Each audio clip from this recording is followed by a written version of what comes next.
New York کی ایک سڑک کے فٹ پاتھ سے ٹکرا کر ایک بوڑھا آدمی گر پڑا۔ ایمبولینس آئی اور اسے اٹھا کر ہسپتال لے گئی۔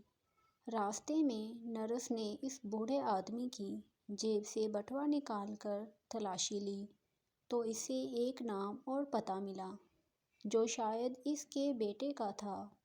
نرس نے اس کے بیٹے کو پیغام بھیجا، جلدی پہنچو، اور یہ نوجوان جلد ہی ہسپتال پہنچ گیا۔ نرس نے بوڑھے سے، جس کے منہ پر آکسیجن ماسک لگا ہوا تھا، اسے کہا کہ تمہارا بیٹا تم سے ملنے آیا ہے۔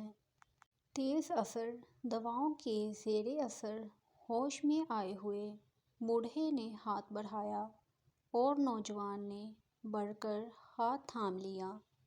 یہ نوجوان مسلسل 4 گھنٹے تک اس بزرگ کے پاس رہا اور شفقت سے بزرگ کا ہاتھ تھامے بار بار گلے لگاتا اور بوڑھے کی تیمارداری اور حوصلہ افزائی کرتا رہا۔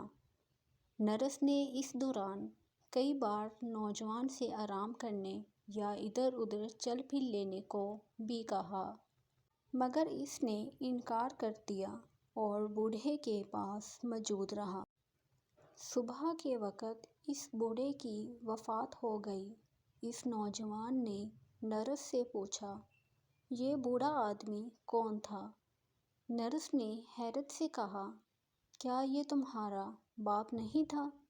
اس نے کہا، نہیں، مگر میں نے محسوس کیا تھا کہ اسے اپنے بیٹے کی اشد ضرورت تھی، جو اس کے قریب رہ کر اس کی تیمارداری کرے۔ اس لیے میں اس کے پاس رہا۔ محتاج اور ضرورت مند کے ساتھ اچھائی ضرور کیجیے۔